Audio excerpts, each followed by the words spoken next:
से मेरे सभी पुत्रों को मरवा डाला वासुदेव। मैंने प्रयास किया कि मेरा एक पुत्र शेष रह जाए, परंतु उस प्रयास को भी तुम्हारे छल ने भंग कर दिया। श्री बलराम को भी अपने कपट में उलझाकर मौन करवा दिया तुमने, परंतु इस माता की ममता अब मौन नहीं रह सकती। तुम्हारे छल से मेरे कुल का नाश हुआ है वासुदेव। मैं तुम्हें श्राप देती हूं कि जिस प्रकार तुमने मेरे कुल का अंत किया है, उसी प्रकार तुम्हारे कुल का अंत भी होगा।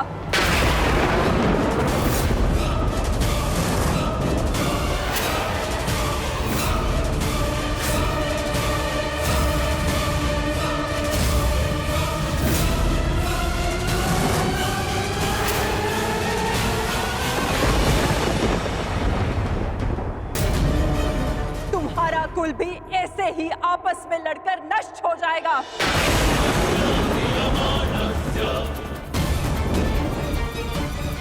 मैं भाग्यशाली हूँ कि मेरे नेत्रों पर पट्टी बंधी है और मैं ये सब नहीं देख पाई, परंतु तुम ये महाविनाश अवश्य देखोगे। तुम स्वयं अपने कुल के महाविनाश का प्रारंभ करोगे वासुदेव।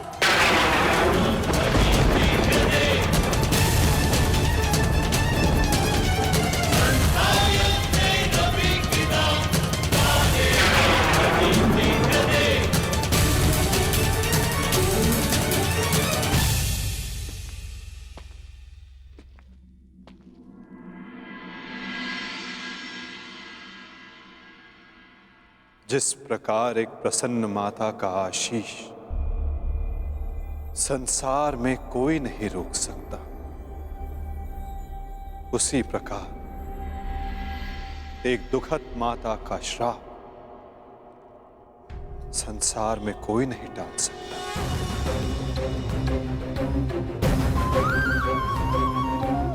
मुझे आपका श्राप स्वीकार है माते।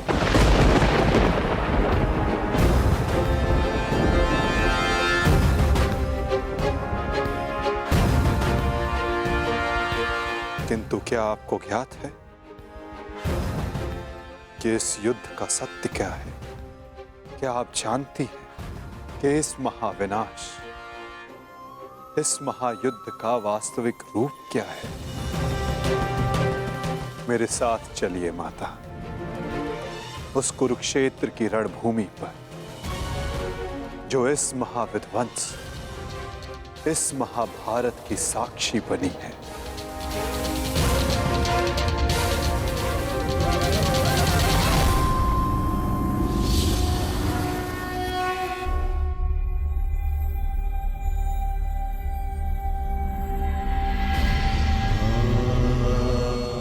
ये दुर्गंध कैसी वासुदेव? ये दुर्गंध उन वीरों के शवों की है जिन्होंने इस महायुद्ध में अपना बलिदान दिया है माता, परंतु जिन्हें अंतिम संस्कार का अवसर भी न मिला। ये दुर्गंध यहाँ हुए भीषण संहार के एक एक क्षण का अनुभव करा रही है मुझे। तुमने छल से मेरे एक एक पुत्र का वध कराया है वासुदेव। अपने दिए गए श्राप पे मुझे कतई भी पश्चाताप नहीं है। इस युद्ध से किसी को कुछ प्राप्त नहीं हुआ। ये युद्ध सबके लिए दुर्भाग्य ही साबित हुआ है और तुम्हारे लिए भी ये दुर्भाग्य ही साबित होगा। और आज मेरे श्राप के रूप में तुम भी उस युद्ध से दुर्भाग्य ही लेकर जाओगे। जब आप मुझे अपराधी मान ही चुकी हैं, जब आप मुझे दंड दे ही चुकी हैं, तो आप मेरा कोई स्पष्टीकरण भी स्वीकार नहीं करेंगी माता।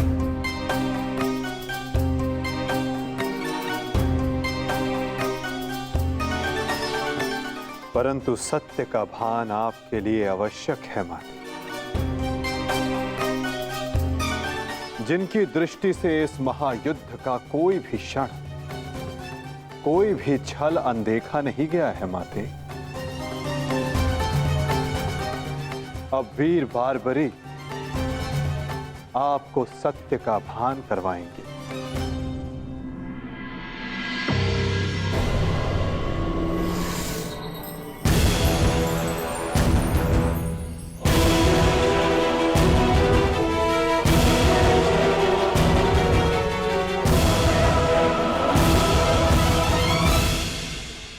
अब आपके समक्ष वीर बार्बरीक है गांधार पुत्री, जो आपके पौत्र भी हैं, जो इस युद्ध के एकमात्र दर्शक हैं।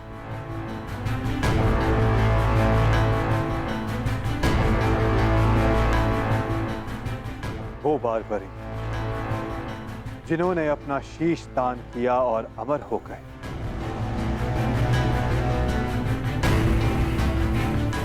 अब वही आपको सत्य का ज्ञान करवाएंगे। वीर बार्बरीक की दृष्टि से इस महाभारत का कोई भी बल और छल अनदेखा नहीं रहा है माता। अब बार्बरीक आपको सत्य बताएंगे। पुत्र बर्बरिक, तुम स्वयं बताओ, क्या वासुदेव ने छल से मेरे पुत्रों का वध नहीं करवाया है? यदि तुमने इस युद्ध का एक एक क्षण निष्पक्ष होकर देखा है, तो बताओ, कौरव वंश के वट वृक्ष महामहिम भीष्म, जिन्हें इच्छा मृत्यु का वरदान था, क्या वासुदेव ने उन्हें अपने छल से धराशाही नहीं करवाया है? क्या वासुदेव ने द्रोण पुत्र अश्वत्थामा की मृत्यु का छल रचकर आचार्य द्रोण का वध नहीं करवाया है?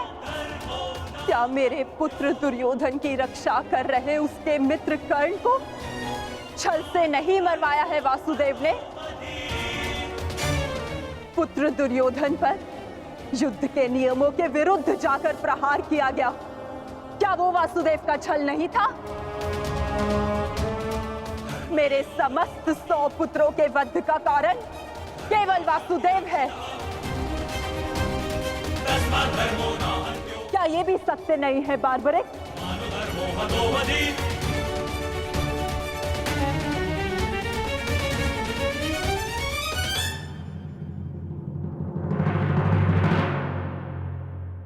मैं आपसे सहमत हूं माते। ये सब स्वयं वासुदेव ने करवाया।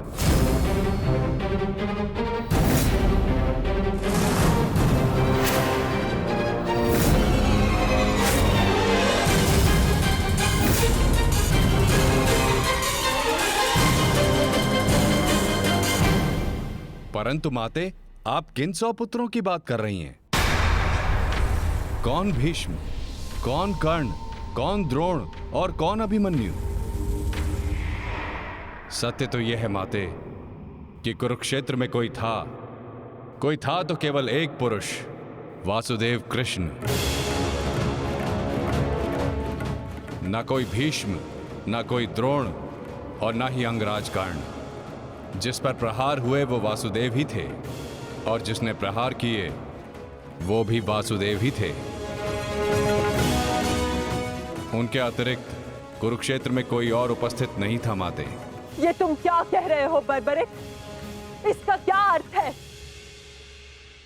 इसका अर्थ शब्दों से नहीं, दृश्यों से समझ आएगा राजमाता।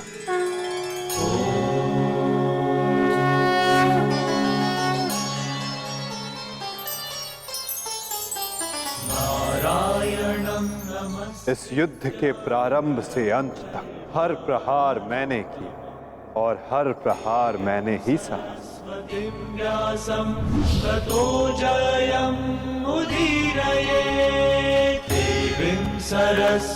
धर्म स्थापना के लिए धनुष, गदा, खड्ग, ये सब मैंने ही उठाए और इन सारे अस्त्रों का हर एक प्रहार मैंने ही सहा।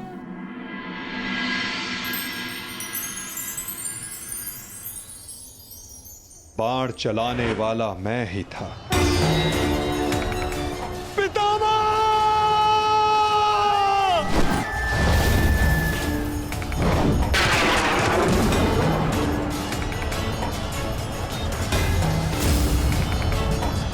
उस बाण को अपने शरीर पर लेने वाला भी मैं ही था।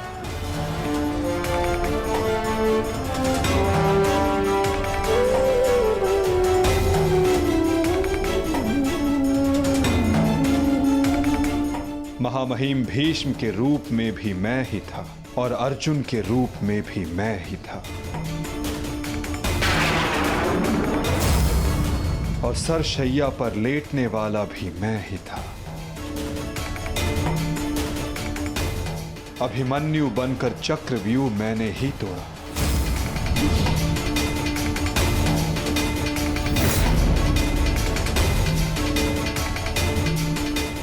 वापस आओ अभिमन्यु, लौट आओ, व्यूह में प्रवेश मत करो। विश्वास कीजिए दात्री, मैं इस चक्रव्यूह को तोड़ सकता हूं, और यदि मेरा सर कट भी जाए तब भी आपका सर गर्व से उठा रहेगा।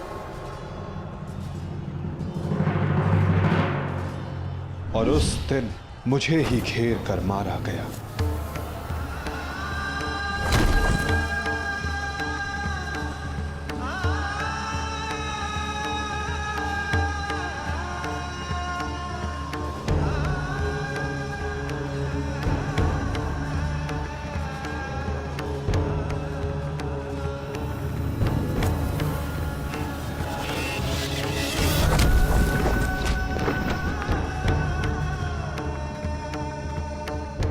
वो मैं ही था जिसने द्रोणाचार्य से कहा कि अश्वत्थामा मारा गया।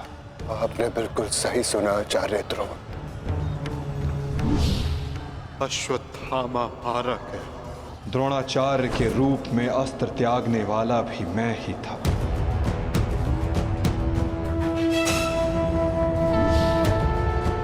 परंतु वो एक मनुष्य नहीं,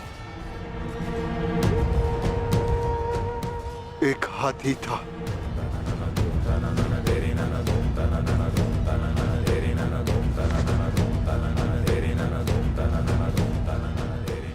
अश्वत्थामा! और धृष्टद्युम्न बनकर मैंने ही स्वयं पर प्रहार किया।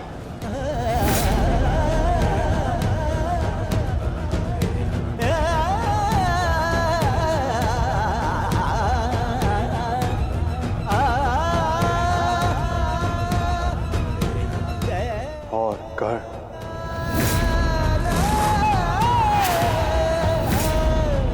कर्ण के रूप में मैंने ही अपना कवच अपने शरीर से अलग किया।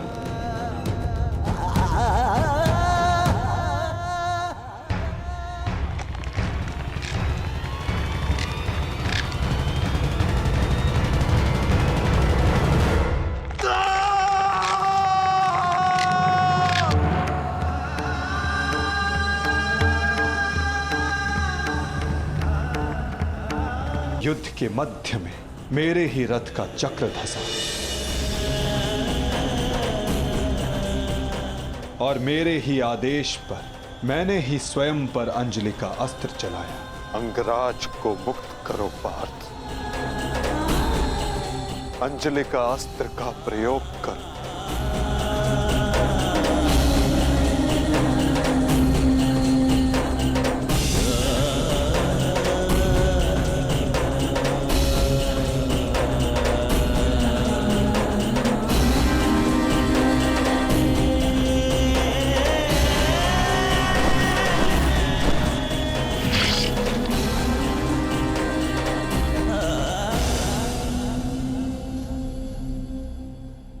दुर्योधन के रूप में मेरी ही जंघा पर प्रहार करके मेरा ही अंत किया गया।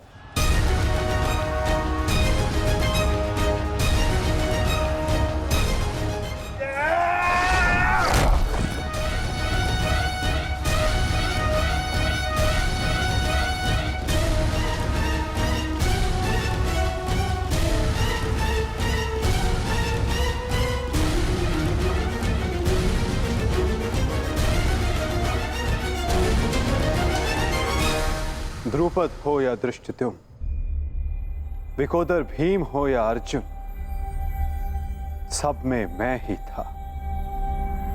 मैं ही विजयी हुआ और मैं ही पराजित हुआ।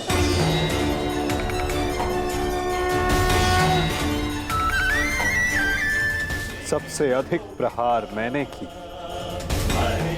सबसे अधिक घाव मैंने ही खाया।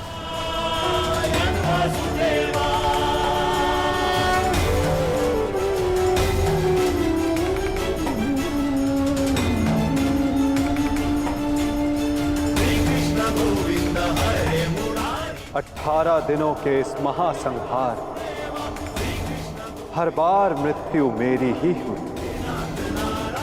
गिरता था जो घायल होकर रणभूमि में, वो मैं ही था। अश्वत्थामा के अंगों से रक्त पीप श्वेत बनकर मैं ही युग युगांतर तक भटकूंगा। जीवन मैं तो मृत्यु भी मैं ही।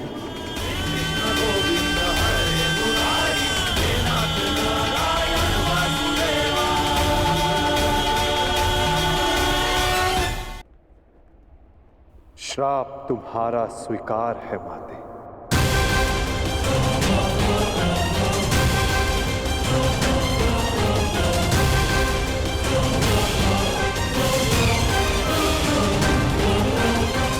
परंतु जब सब आपने किया तो ये माया क्यों मेरे वासुदेव? आप सब एक क्षण में ठीक कर सकते थे, तो फिर ऐसा आपने क्यों नहीं किया? फिर उन प्रतिज्ञाओं का क्या होता माते, जो सबने ली थी? उन अपराधों के दंड का क्या होता, जो सबने किया? उन कष्टों का पुरस्कार क्या होता, जो धर्म ने सहे? उस सीख का क्या होता, जो इस युद्ध में हुए हर मृत्यु से मानव जाति को मिले और जो संसार में प्रलय आने तक उनका मार्गदर्शन करेगी?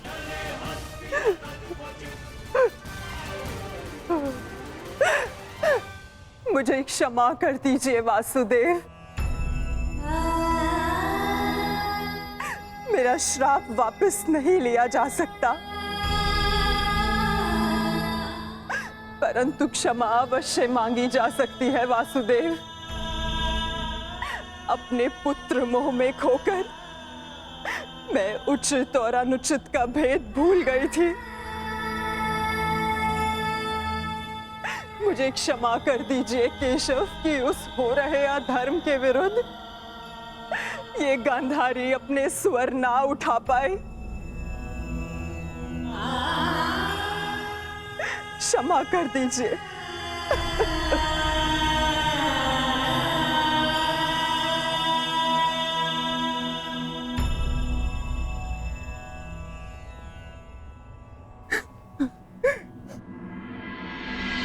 नहीं माते, किसी का अंत किसी के श्राप से नहीं होता।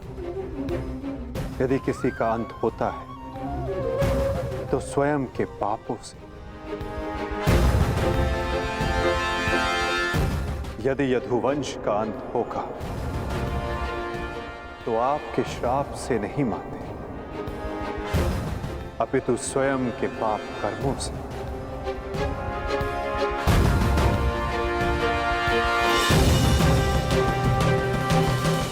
जब जब समाज में अपराध बढ़ेगा, एक महाभारत सामने आएगी। अपने ही अपनों को काटेंगे, कभी कुरुक्षेत्र में तो कभी द्वारका में।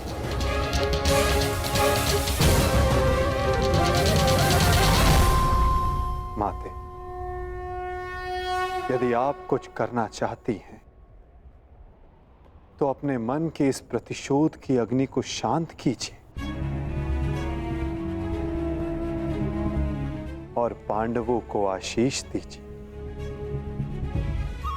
युधिष्ठिर का राज्य अभिषेक करवाइए और धर्म स्थापना में आपका ये योगदान और आपका आशीष आवश्यक है माते।